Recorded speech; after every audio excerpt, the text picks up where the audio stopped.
राम राम भाइयों, मेरा नाम अनिल सोलंकी है। मेरे यूट्यूब मंच लाउड जाट वॉइस में आप सबका स्वागत है। भाइयों, आज का विषय बहुत गंभीर है। फरीदाबाद के अंदर एक गांव है अनंगपुर, उसके अंदर गुज्जर रहते हैं। गुज्जर भाइयों का गांव है। उस गांव के अंदर बीजेपी की सरकार का बिल्डोज़र पहुंच गया और गांव के अंदर तोड़ फोड़ हो रही है। यानी मूल निवासी हैं जो दिल्ली एनसीआर के, उन मूल निवासियों को भी जड़ से उखाड़ के फेंकने की तैयारी हो रही है। कुछ भाई कहेंगे कि हमको क्या मतलब है, गुजरों का गांव है, उनके मकान टूट रहे हैं तो हम क्यों खाम खा बेमतलब परेशान हो। तो भाई बात परेशानी की है यो, नंबर सब का होगा एक एक करके।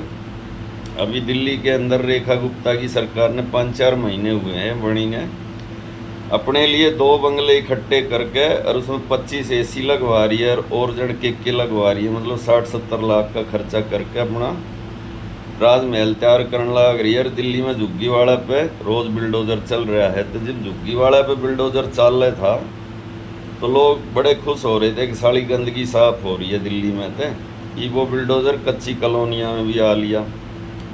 यानी दूसरे के दुख थे, जो आदमी सुखी हो ना, उस पर जब दुख पड़े जब उन्हें पता चल रहा है कि दुख के चीज़ हो है।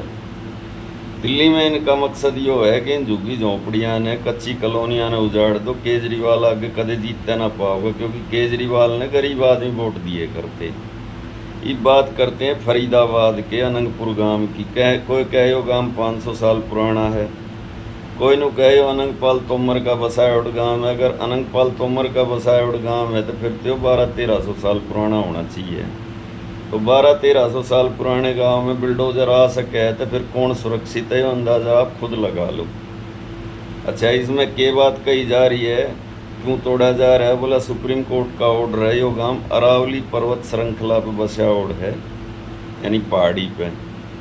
अब इस बात ने, अगर उनकी इस बात ने मानना है कि अरावली पर्वत श्रृंखला पहाड़ियाँ में गांव बस रहा है इसलिए अनलीगल है, फिर तो देश की आधी से ज़्यादा जो राजधानी दिल्ली है वो आधी से ज़्यादा अनलीगल है। इस देश का राष्ट्रपति भवन अरावली पर बसा उड़ है, रायसीना हिल।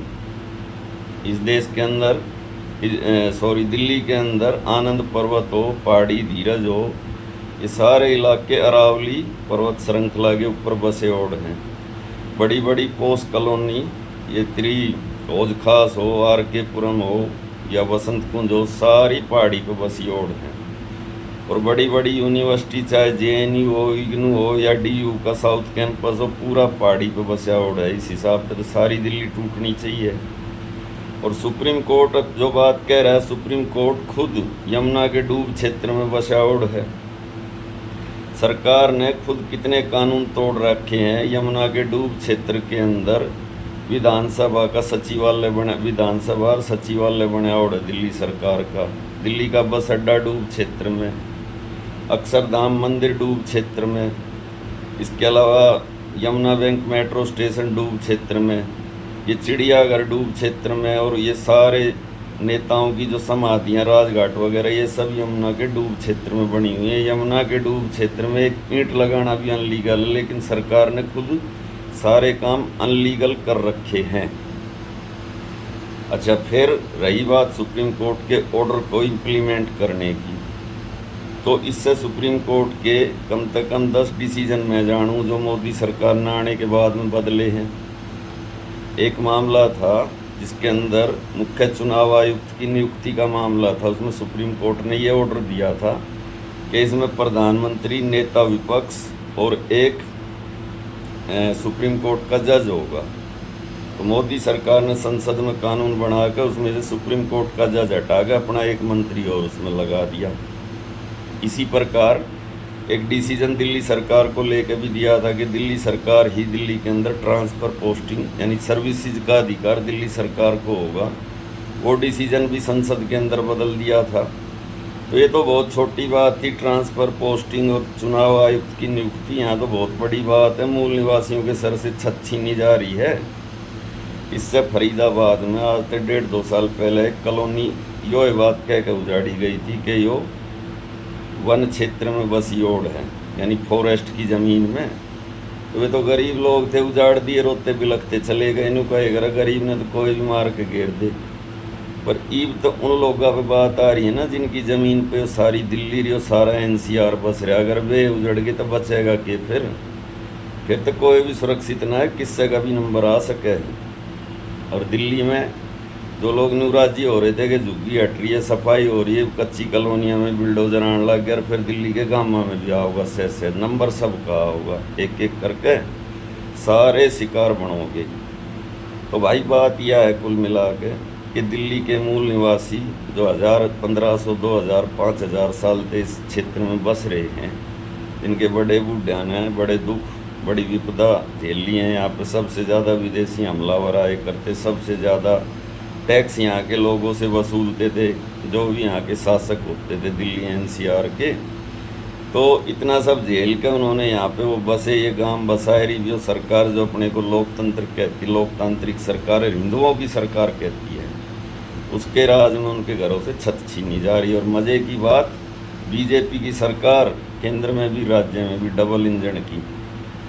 और फरीदाबाद का एमपी मंत्री केंद्र में, और अनंतपुर गांव का एक आदमी एमएलए भी है, सिमाड़ का सीट थे, उनके दौरे जब जाए वे एक के बाद कहें घबराओ मत, एक ईंट भी नहीं टूटने देंगे, टूट रहा है।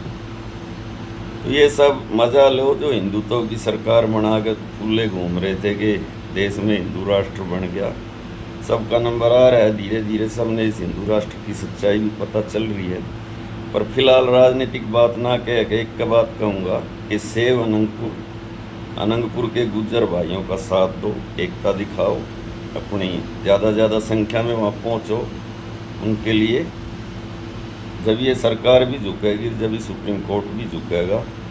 और इन नेताओं पे, जो नेता वोट मांगने आते हैं ना, इन पे कोई यकीन मत करो, ठीक है ना। ये किसी के सगे नहीं होते, जाति के आधार पे वोट मांग लेते, बाद में इनको कोई मतलब नहीं होता। इनको तो रहने के लिए बड़े बड़े बंगले मिले हुए हैं। नहीं तो ये कृष्णपाल गुर्जर जाके मोदी से मिले और संसद का विशेष सत्र बुला कर, और इसका जो सुप्रीम कोर्ट का डिसीजन है उसको एक दिन में पलटवा सकता है। फिलहाल जनता अपना दबाव बनाएगी तो कुछ ना कुछ रिजल्ट निकलेगा। सब भाइयों से मेरी एक प्रार्थना है कि सोशल मीडिया पर अभियान चलाएं, सेव अनंतपुर गुज्जर भाइयों का साथ दें। मैं आपका भाई अनिल सोलंकी आज का वीडियो यहीं पे समाप्त करता हूँ। वीडियो को ज़्यादा से ज़्यादा अपने ग्रुप में शेयर करें, लाइक करें, कमेंट करें, और जो भाई अभी मेरे चैनल से जुड़े वो चैनल को सब्सक्राइब करें। धन्यवाद भाइयों, आपका दिन शुभ हो।